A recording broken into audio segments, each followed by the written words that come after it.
고맙습니다. 오늘 베레아 안에서 전하자라는 말씀의 제목을 가지고 함께 귀한 은혜 나누는 시간들이 되기를 원합니다. 원어 해석은 13절로 15절. 그러나 하나님의 말씀이 바울에 의하여 베레아 안에서 전해지는 것을 유대인 삶이 알자마자 데살로니가로부터 와서 거기서도 무리를 선동하자. 그때 형제 삶이 곧장 바울을 바다를 접하여 가도록 내보냈다. 그러나 실라와 디모데는 거기서 견디더라.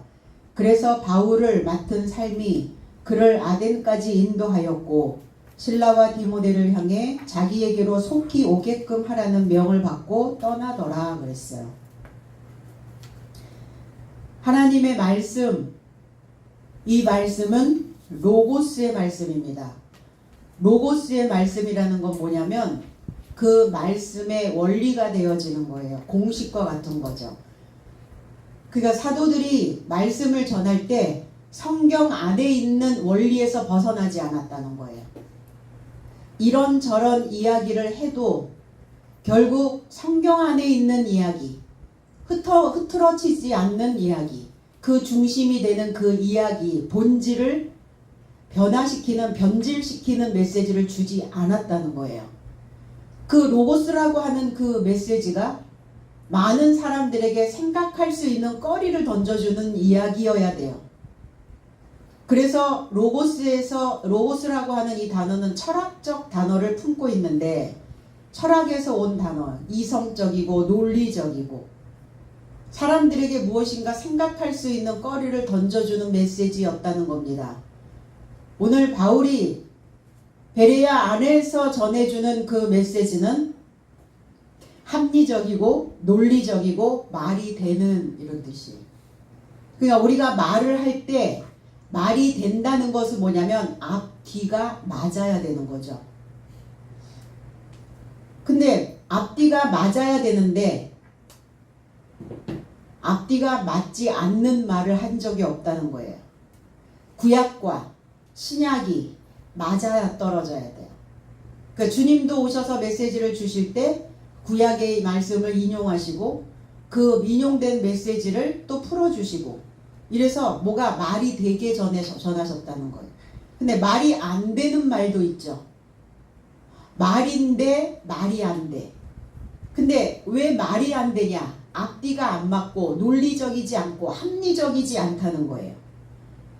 그러니까 앞뒤가 맞아야 된다는 것은 뭐냐면 이치에 맞고 그리고 갈피를 잡을 수 있는 그리고 무엇인가 핵심이 있는 이거를 앞뒤가 맞는 말이다 라고 표현하는 겁니다. 핵심이 있는 메시지를 줘야죠. 무슨 이야기를 하고 싶은 거지? 도대체 저 사람의 말의 핵심은 뭐야? 헷갈릴 때가 있죠. 그래서 오늘 말이 되는 앞뒤가 맞는 이치에 맞는 그 말을 핵심적인 단어를 써서 바울은 지금 베레아 안에서 전하고 있다는 거예요. 고린도후서 2장 17절에는 왜냐하면 나의 삶은 하나님의 말씀을 저질스럽게 하는 많은 삶과 같지 않고 순수함에서 나온 자 같이 하나님에게서 나온 자 같이 그리스도 안에 계신 하나님의 목전에서 전파하노라. 이 사도 바울이 내가 지금 하나님의 말씀을 전하는데 내가 전하는 하나님의 말씀은 저질스럽지 않다 이렇게 얘기했어요. 그러면 하나님의 말씀을 전하는데 저질스럽게 전하는 자들이 있기 때문에 이 메시지를 하는 거죠. 순수함에서 나온 자 같다. 하나님에게서 나온 자 같다. 하나님 순수하시다고요. 뭐가 혼합되어져 있지 않다는 거예요. 뒤죽박죽 섞여 있지 않다는 겁니다. 말씀이 바깥으로 갔다 안으로 들어왔다가 물질계에 포커스를 맞췄다가 또 때로는 뭐 영적이다라고 얘기했다가 이렇게 혼란스럽지 않다는 거예요. 그리스도 안에 계신 하나님의 목전.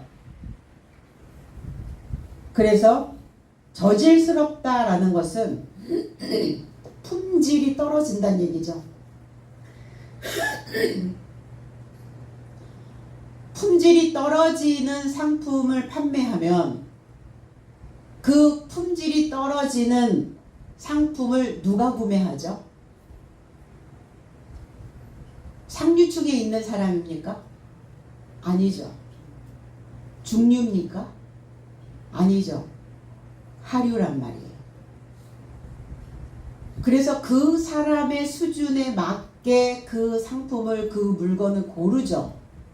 그 사람의 안목을 우리는 중요시 여긴다는 거예요. 그 사람의 안목이 어떠냐. 그럼 하나님의 말씀을 듣는 것도 안목이 필요하다.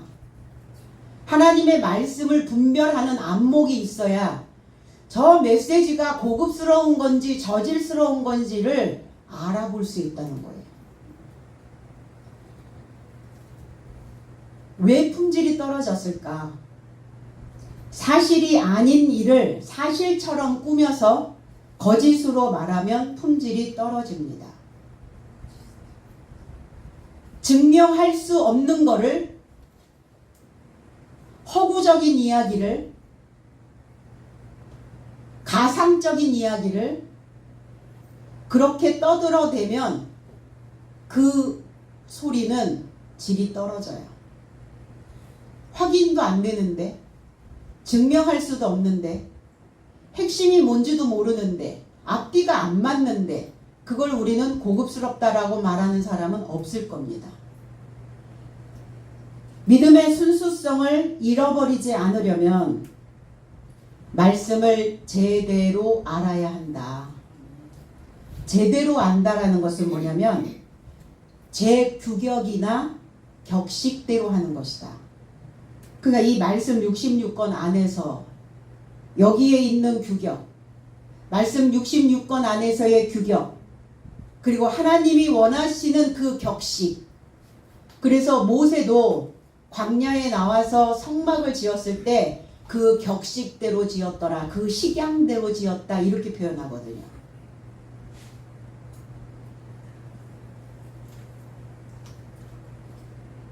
품질이 떨어지는 물건은 어디에서 파나요?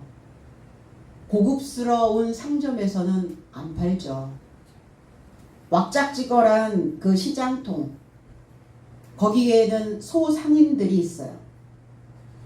소상인들은 여기서 받아오고 저기서 받아오고 여기저기서 받아서 팝니다. 근데 말씀을 전개하고 말씀을 펼치는 사람이 여기에서 뜯어오고 저기서 뜯어오고 여기서 받아오고 저기서 받아다가 말씀을 팔면 질 떨어지죠. 뭐 하셔야 돼요? 여기 말씀 66권 안에 있는 이 격식 안에 있는 내용들을 뜯어서 풀어서 연구해서 그리스도화 시켜서 주면 품격이 높아진다는 겁니다. 그래서 말씀을 펼쳤을 때 어긋남이 없이 이렇게 맞아야 된다는 거예요. 구약과 신약이 이렇게 어긋나 버리면 이 안 맞는 거, 짝이 안 맞는 거예요. 짝이 안 맞는 걸 뭐라 그래요? 짝퉁이라고 얘기하는 거죠. 바느질이 한 땀 한 땀, 명품을 왜 명품이라고 얘기합니까? 바느질 그 땀수가 짝이 맞다는 거예요. 그래서 바르게 전달해 줄 수 있어야 된다. 베레아 안에서 전해진다, 전한다, 선언한다, 전도한다. 그리고 말씀을 전도하고 전하려면 뭐가 필요하냐? 접근성이 필요하죠. 접근성이 확보가 되어져야 되는데 오늘 바울 사도가 베레아라고 하는 그 안에서 많은 사람들에게 이 말씀을 전달할 수 있는 접근성을 가지고 있다는 거예요. 그 베레아가 말씀을 전달받기에 가장 적합한 접근성을 가지고 있다. 로마서 1장 8절에 실제로 첫째, 그리스도 예수로 인하여 너의 삶의 믿음이 너의 모든 삶에서 초월하여 세상 전체 안에 선포되어지는 것을 나의 하나님에게 감사한다 그랬어요. 전파되는 복음이 발화되어지고 싹을 틔워서 그 초등학문에 있는 신앙인들의 삶에 전파되어졌을 때, 선포되어졌을 때 그들이 초등학문에 있었던 그 삶이, 품질이 낮은 삶에 있었던 그들이 이제 열매가 되어가는, 극상품이 되어져가는, 품격이 높아져가는 그 사역에 있다는 것 자체가 나는 감사합니다. 이 바울 사도의 고백이에요. 나는 그 사역에 감사한다라고 이렇게 지금 전하고 있는 겁니다. 모든 길은 로마로 통한다 이런 표현이 있어요. 왜 모든 길이 로마로 통했을까? 로마에 복음이 들어갔기 때문이에요. 로마의 길을 만들어서 주님은 이렇게 말씀하죠. 내가 곧 길이야. 내가 곧 방법이야. 모든 방법은 로마에 있다. 이렇게 표현하는 거예요. 그러니까 로마의 길을 만들어서 그 접근성을 확보한 겁니다. 사도 바울은. 이 로마의 말씀을 전하기만 하면 이 사통팔달 모든 곳으로 모든 세상으로 뻗어나갈 수 있는 그 방법을 확보한 거예요. 그러니까 로마에서 사역을 하는 것이죠. 복음과 연결되어서 하나님의 뜻 안에서 바로 전도자의 길을 가는 겁니다. 그러니까 그렇게 가는 것이 내가 이 땅에서 잘 되는 비결이다. 전도하셨나요? 전도되셨나요? 여러분들은 여러분들의 삶을, 여러분들의 생각을 전도하셨나요? 아니면 몸만 와 있나요? 몸만 와 있다면 나는 전도가 안 된 겁니다. 우리의 마음이 전도되어져야 돼요. 그것이 이 땅을 살아가는 동안 잘 되는 비결이라. 그러니까 이왕 할 거 뭔가 마음을 다 바쳐 하십시오. 그래서 잘 되는지 잘 되지 않는지 한번 견주어 보시라고요. 내가 믿어서 내가 하나님을 믿는 사람으로 내가 내 삶을 전도했는데 그 전도한 내가 어떻게 했더니 잘 되었는지를 한번 경험해 보시라고요. 거기서도 이렇게 개역성경에는 표현이 되어져 있어요. 거기도 가서 무리를 움직여 데살로니가에 있는 이 설득되지 않는 유대인들이 끈질겨요. 그들은 왜 이렇게 바울 사도의 말씀을 전파하는 이 말씀을 왜 이렇게 방해하고 있을까? 그들이 지켜내야 되는 것들이 있기 때문이에요. 그런데 생각해보면 자기 인식이 되어져 있다면 내가 지금 어떤 수준에서 신앙생활을 하고 있는지 자기 인식이 되었다면 내 것만을 고수하려고 하는 그 고집불통에서 벗어났을 거란 말이에요. 그런데 자기 인식이 안 되다 보니까 나는 법을 어긴 적도 없고 나는 잘못 산 적도 없고 그러니까 자기와 맞지 않는 자기가 생각했던 하나님과 일치하지 않는 하나님을 증거하는 바울을 끊임없이 입을 틀어막고 있는 거죠. 입을 틀어막고자 하고 있는 거죠. 그러니까 이 베레아 안에서 전한다는 말을 듣고 쫓아온 거예요. 여기까지 와서 또 해보는 거죠. 무리들을 또 선동하는 거예요. 하나보다는 다수가 힘을 쓸 수 있다라고 생각하니까 거기에서도 역시 그 장소에서와 같이 역시 그러니까 이 역시라고 하는 단어가 긍정과 부정을 다 가지고 있어요. 역시. 야, 그 사람 역시. 이런 뉘앙스가 있고. 역시, 그렇지. 이런 뉘앙스가 있잖아요. 그러니까 거스릴 역에 버릴 시자거든요, 이게.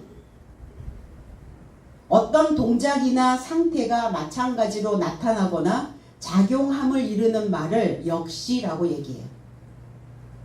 역시 하다 이런 뜻이 있어요. 사람이 일을 그 어떤 도리를 거스르고 버린다라는 거예요. 그러니까 바울 사도도 역시 했죠.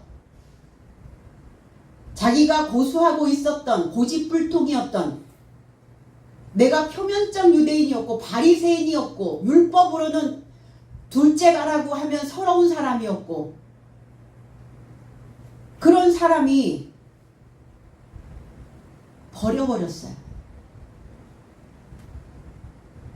그걸 거슬렀어요. 역시 바울이었었죠. 그 어떤 짐작하거나 예상한 대로 겉으로 믿는 척하는 이 데살로니가에 거주하고 있는 유대인들은 똑같은 방법으로 역시 그 장소에서와 같이 또 그곳에서도 역시 베레아 안에서도 역시 하고 있는 거예요. 똑같이 하는 거죠. 우리가 과거에 그 장소에서와 같이 살았다면 이제 여기에 와서는 그 장소에서와 같이 살면 안 돼요. 그 장소에서도 역시 그렇게 살았다면 여기에 와서는 이걸 거슬러 가야 돼요. 이걸 버려야 돼요. 그 예전의 패턴들을. 근데 겉으로 믿는 표면적 유대인들은 그거를 거스르지 못하고 있는 거예요. 버리지 못하고 있는 겁니다. 전능자의 출현을 소망한다라는 뜻이거든요. 유대라는 뜻이. 그런데 전능자가 오셨음에도 불구하고 그들은 그 장소에서와 같이 하고 있고 똑같은 패턴으로 살고 있고 바울 사도가 예수 그리스도 예수를 전하는 그 메시지를 전하는 그 일들을 지금 방해하고 있는 거죠. 왜 그들은 또 같은 일을 반복하며 살고 있을까? 왜 그럴까요? 자기 인식도 물론 안 되고 있고 자기 속이 청소가 안 돼서 그래요. 우리 과거에 청소가 안 된 사람들의 유형을 우리 잘 아시죠? 과거를 청산해야 되는데 과거는 우리가 알 수 없었고 깨달을 수 없었고 이해될 수 없는 부분들이 너무 많아요. 그냥 과거가 청산이 되지 않고 있으면 이 속이 그 과거의 것으로 꽉 차버려요. 그래서 자꾸 꺾인다고요. 마음의 관절들이 자꾸 꺾여버려요. 쫙 펴야 되는데 확 꺾여 움츠러들어요. 그러니까 속이 접히니까 어때요? 접힌 부분들이 상한단 말이에요. 그래서 속상하는 일들이 많아져요. 늘어나요. 온통 속상한 것뿐이에요. 청소해야죠 오늘. 네. 그 무리들을 움직였다, 방해했다, 흔들었다, 파괴하고 있는 거예요. 그들이 왜 방해를 하고 있을까? 왜 사도 바울을 흔들고 있을까? 그들이 흔들렸기 때문이에요. 그들 속이 진동이 왔단 말이에요. 뭐가 울림이, 떨림이. 그러니까 떨림도 다른 떨림이어야죠. 사랑하는 마음으로 떨려야 되는데 분노하는 마음으로 떨리고 이러면 안 되죠. 바울과 실라가 떨리게 했거든요. 나팔 소리. 그 나팔 소리에 그들의 땅이 흔들리고 진동되었기 때문에 그 진동되는 그 흔들리는 그 마음들이 진정되지 않아서 그거를 분노로 만들어버린 거예요. 우리가 분노를 하는 것도 욕망입니다. 그 욕망 때문에 분노하는 거예요. 그 욕구를 채우는 거예요. 분노로 채우는 거예요. 그 욕망을 채우는 거예요. 분노로 채우는 겁니다.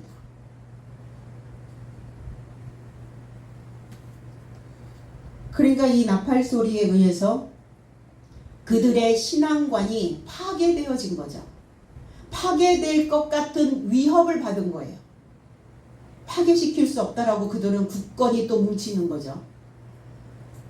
그들을 또 소동하게 하였다. 우리 안에 있는 물들이 출렁거리는 거예요. 소요가 일어나고 소동이 일어나고 복음을 변질시키려고 선동하는 삶이죠. 이 삶이 사악한 삶이라는 거예요. 그리스도 예수의 메시지를 그 복음을 이해하지 못하는 것 자체가 악입니다. 우리가 사람을 해하고 사람을 죽이고 무엇인가 강탈해 오고 법을 어기고 이것도 악이지만 성경은 하나님에 대하여 예수에 대하여 증거하는 복음을 알지 못하는 것이 악이다. 이들이 사악해져 있었던 거예요. 그러니까 시끄럽겠죠. 속이 흉흉하고 소동하고 소리하고 한시도 편할 날이 없는 거죠. 잠언서 20장 1절에는 포도주는 거만하게 하는 것이요 독주는 떠들썩하게 하는 것이라. 이에 미혹되는 자마다 지혜가 없느니라 그랬어요. 포도주, 술이죠. 거품이 일게 만들다 이런 뜻이에요. 거품, 발효되다 이런 뜻입니다. 내 안에 거품이 일어났어요. 그것이 거만하게 만드는 그 나하고 다른 것을 다르다 이렇게 하지 않고 틀리다라고 비웃는 거예요. 그들의 거품을 제거하지 않았다는 거예요. 이 유대인들의 거품. 그 독주, 독한 술이죠. 우리가 먹는 독한 술은 뭘까?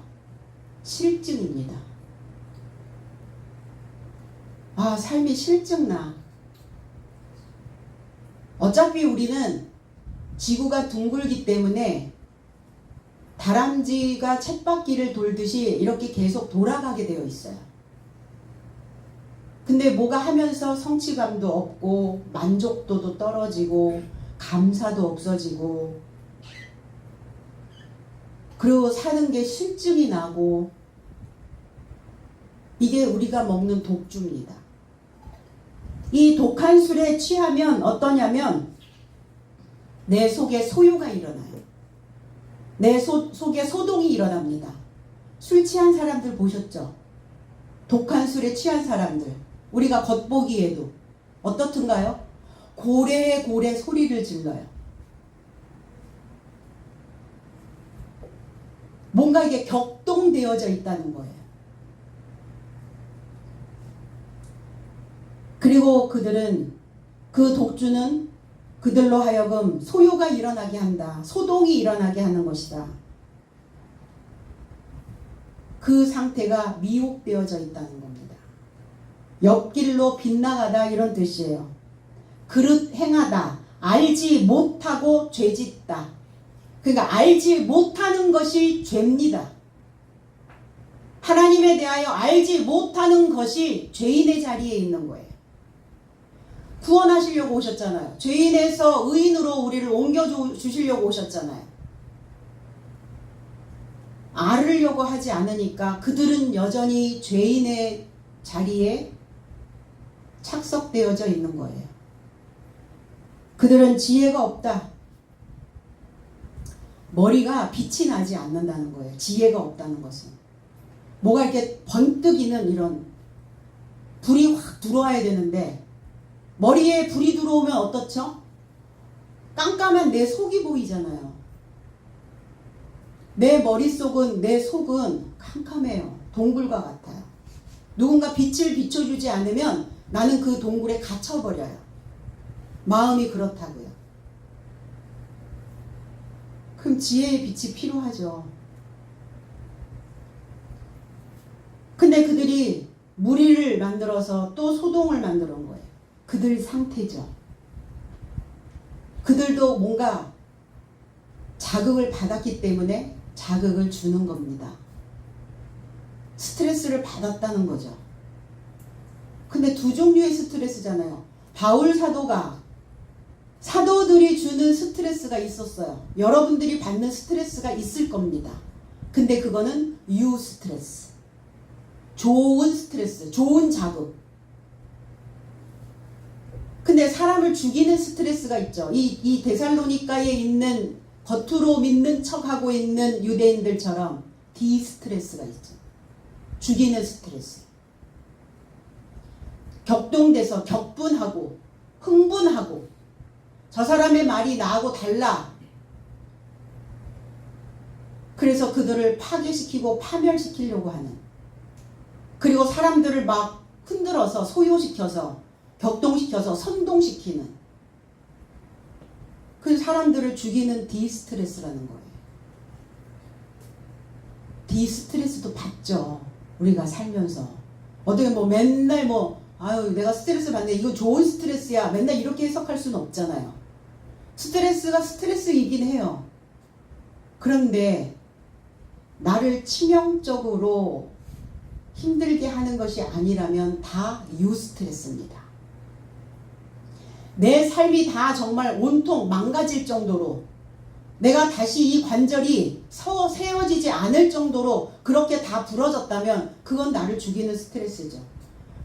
그것을 제외한 모든 것들은 다 좋은 자극들이에요. 그 형제들이 바울을 내어보냅니다. 형제는 어떤 자들이냐?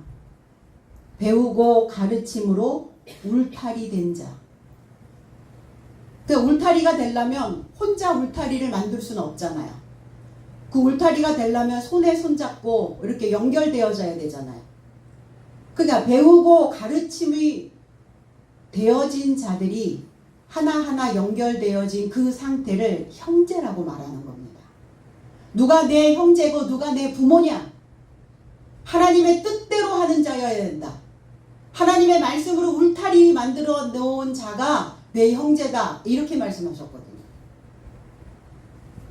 아가서 8장 1절에 내가 내 어머니의 젖을 먹은 형제 같았었더라면 내가 밖에서 너를 만날 때에 입을 맞추어도 나를 업신여길 자가 없었을 것이다. 그랬어. 오늘 이 데살로니가에 있는 설득되지 않는 유대인들과 바울의 상태예요. 어머니의 젖을 먹은 형제 같았다면 누가? 데살로니가에 있는 그들도 형제거든요. 우리는 다 유대 지파에서 나온 한 형제들이라는 겁니다. 그들이 내 어머니의 젖을 먹었다면, 내 어머니가 품에 안고 나의 생각들을 측량해주는 그 지식으로 그들이 젖을 먹었다면, 그랬다면 내가 밖에서, 내가 외부에서 너의 생각과 맞지 않는 어떤 다른 것, 이걸 밖이라고 얘기하죠. 그들의 생각과 똥 맞는 것을 전하는 건 그의 속에 있는 것들이죠. 그런데 그들의 속에 담겨져 있는 것이 아닌 전혀 다른 것을, 밖에 있는 것을 내가 그들에게 밖에서 그들에게 전했다 할지라도 그들은 내게 와서 입 맞추었었을 것이다. 그 다름을 인정하고, 그리고 내 존재를, 나와 접촉하는 것을 부끄럽게 생각하지 않았을 것이다. 오늘 바울 사도가 그가 먹었던 젖을 그들에게 주는 거예요. 그들은 안 먹죠. 그들의 생각과 다른 밖에 있는 것을 그들에게 접촉시켜 주는 겁니다. 그들은 그 말씀과 입 맞추지 않습니다. 그거를 꿀꺽 삼키지 않아요. 그들은 순수한 젖을 먹지 않고 있는 겁니다. 주어져 있는 어머니의 젖을 빠는 형제로 분리되어 존재하며 접촉을 해도 그들이 나에게 무례하게 대하지 않았을 것이다. 너무 무례하게 대하잖아요. 너무 업신여기잖아요. 너무 함부로 하고 있잖아요, 지금.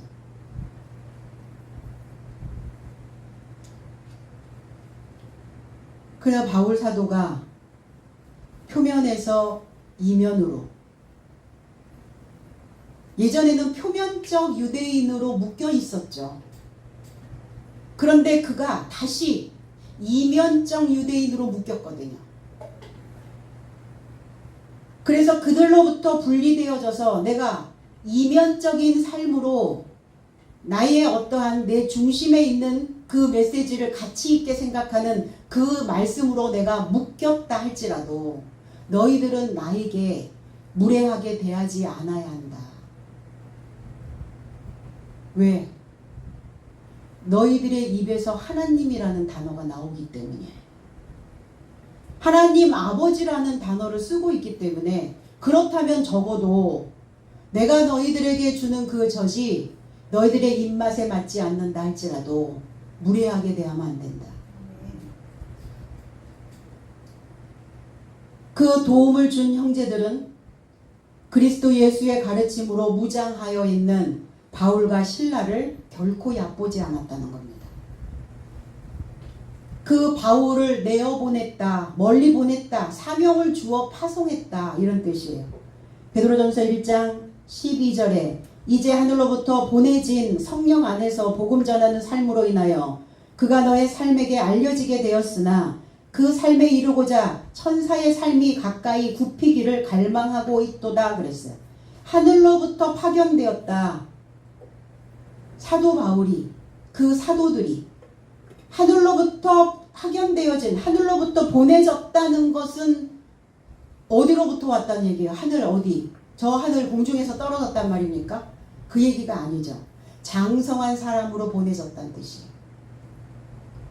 이게 하늘로부터 보내진 사람이라는 표현을 그렇게 하는 겁니다. 장성한 자. 성경 66권의 그 격식을, 그 격식대로, 그 법대로 그 메시지를 온전하게 전하고 있는, 그 말씀의 비밀을 밝혀주고 있는 이 자가 하늘로부터 파견된 자다. 그런데 하늘로부터 파견된 자의 복음을 들을 자와 듣지 못할 자가 있다는 거예요. 그 귀가 듣고 있다면 행복한 자다. 듣지 못하는 것은 왜 듣지 못하느냐? 귀가 구부러지지 않기 때문이에요. 우리가 어떤 소리를 담을 때 어떻게 하죠? 귀를 이렇게 모으죠. 이렇게 귀를 모아보세요. 여러분들의 소리가 여러분들의 귀 속에서 쨍쨍 울릴걸요. 음악을 하는 사람들도 자기 목소리를 확인해야 되기 때문에 귀를 이렇게 갖다 댑니다. 귀가 구부러지지 않으면 안 들려요. 귀가 뻣뻣하단 말이에요. 토끼는 귀가 커서 귀가 구부러지지 않아요. 그러니까 최대한 주파수를 맞추려고 귀를 쫑긋 세우죠. 그런데 사람은 귀가 그렇게 크지 않아요. 귀가 구부러질 수 있도록, 소리를 잘 판별할 수 있도록 그의 귀가 작은 거예요.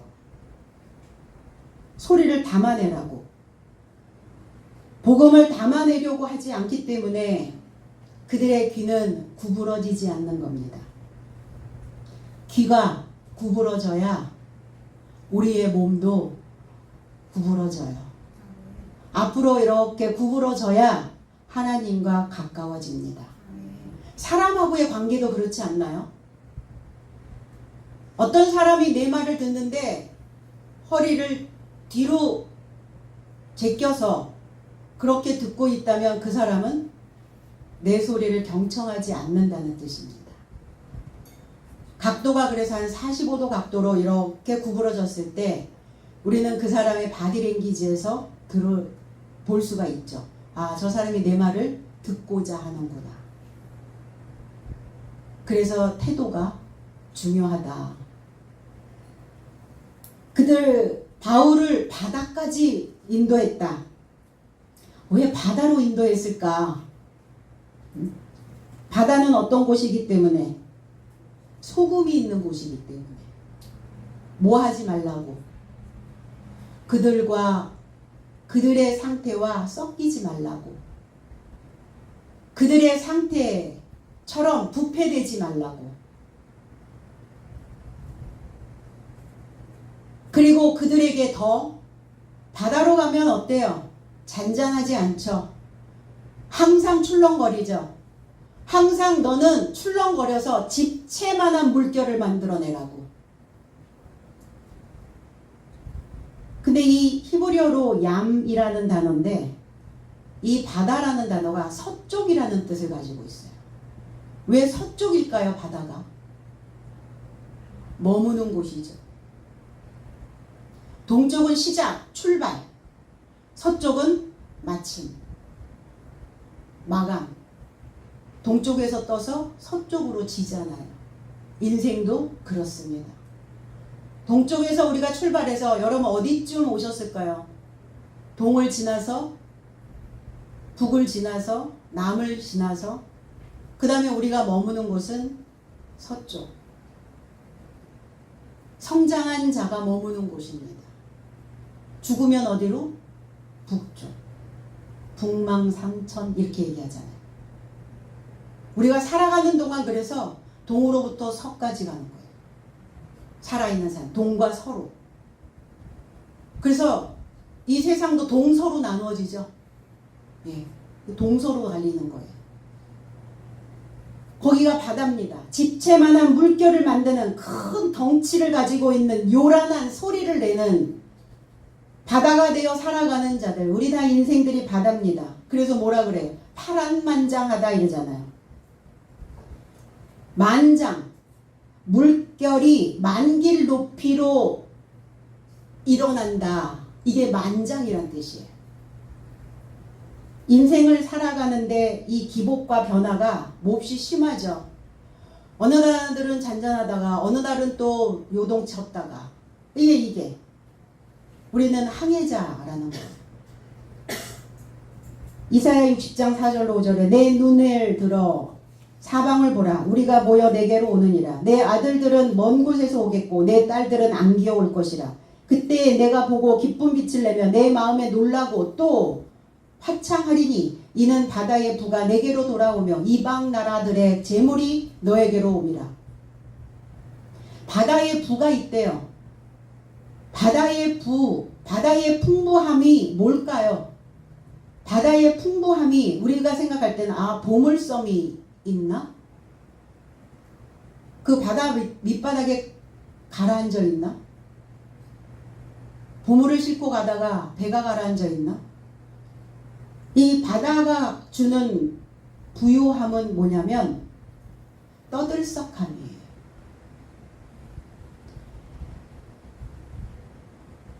바다는 어떤 곳입니까? 뭔가 이렇게 솟아내는 곳이죠. 노호하는 곳입니다. 바다의 부가 내게로 돌아오며 바다의 소요가, 바다의 큰 소리가, 바다의 떠들썩함이, 소리를 많이 가지고 있는 사람이 풍부한 사람이래요. 풍요롭대요. 그래서 그 언어의 발달은 어린아이, 말을 시작하면서부터 시작하는 게 아니에요. 말이 터지면서 언어가 폭발적으로 늘어나는 것은 그 안에 그동안 그 아이가 많은 말을 들었다는 거예요. 그러니까 우리가 아이가 태어나기 전서부터 태교를 하잖아요. 태교가 뭡니까? 엄마의 아빠의 소리를 많이 들려주는 거예요. 태어났는데 너무 적막해. 내 이름을 불러주는 사람이 없어. 소리가 들려오질 않아. 언어가 시작이 돼도 얘는 풍부해지질 않는 거예요. 그러니까 많이 주변에서 많은 소리가, 앞뒤가 맞는 소리를, 이치에 맞는 말을 많이 해주는 거예요. 논리가 되는, 합리적인, 핵심이 되는 이런 단어들을 많이 넣어주는 거예요. 그럼 이 바다는 그 풍부함을 솟쳐냅니다. 품질이 좋은 소리들을 내놓는 거예요. 품질이 저질인 것도 있죠.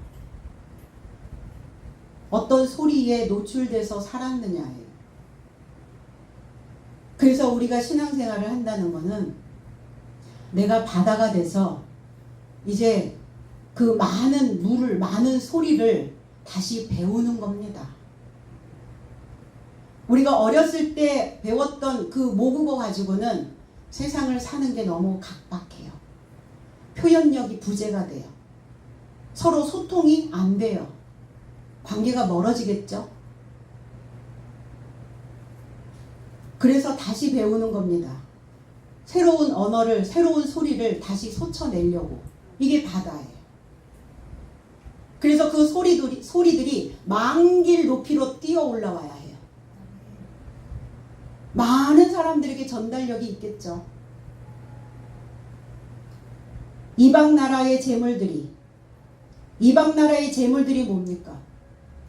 하나님을 알지 못하는 그 열방들, 그들이 가지고 있었던 것들이 뭐였어요? 그들이 가지고 있었던 것들이 힘이었습니다.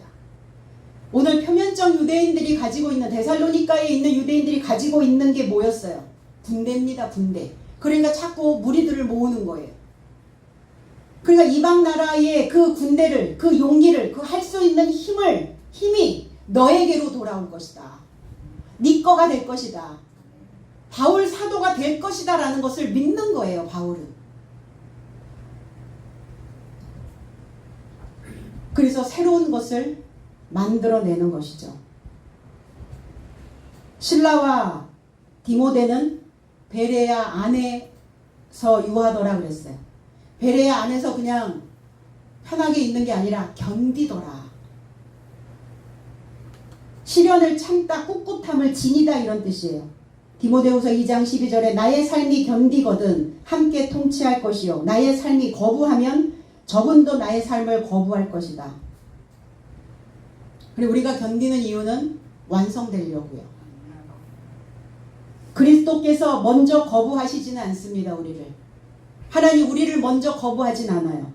견뎌내지 못하면 하나님도 우리를 거부하신대요. 나의 믿음이 무효화되지 않도록 끝까지 남아서, 끝까지 견뎌서, 버텨서 존재되어져야 될 줄로 믿습니다. 바울이 아덴으로 인도되었다. 이 아데나이, 아테네라는 뜻이에요. 이 아테네라고 하는 이 단어는 토착이란 뜻입니다. 그러니까 여기도 고정관념이 엄청 심한 곳이죠. 도시를 건설하는데 평판이 있었던 지혜의 여신이 여기에 있었어요. 파르테논 신전이 있는 곳입니다. 아테네가.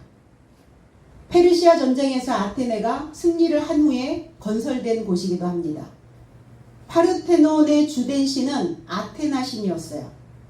그러니까 여기에서는 이 신전이 있으니까 굉장히 많은 신의 기운이 있는 곳이기도 합니다. 헬라의 예술, 과학, 철학의 중심지이기도 해요. 정치적으로도 사실은 속박되어 있거든요. 아덴은 그 정복자들을 오히려 역으로, 아덴이 정복자들에 의해서 정복됐는데 오히려 정복된 그 정복자들을 학문과 문화로서 그들을 다시 정복을 합니다. 그만큼 강한 곳이에요. 이 아덴이라는 곳은. 살전 3장 1절에 그러므로 내 삶이 더 이상 참다 못해 아덴 안에만 남겨지길 좋게 생각했다 그랬어요. 아덴 안에만 있는 것이, 아덴 안에 있는 것이 나는 좋다. 이렇게 표현을 합니다. 바울 사도는. 왜? 많은 다양한 컬러가, 다양한 신이 있는 곳이니까 얼마나 많은 문화와 예술과 지식이 거기에 함축되어져 있겠어요. 신이 있다는 곳은 굉장히 많은 높은 지식들을 자랑하는 곳이라는 거예요. 실라와 디모데를 속히 내게로 보내라. 오늘 그 형제들에게 부탁을 합니다. 속히, 전속력으로, 신속하게, 짧은 간격 안에, 지연함이 없이 아주 빨리, 이런 표현이거든요. 빨리 보내라 내게로.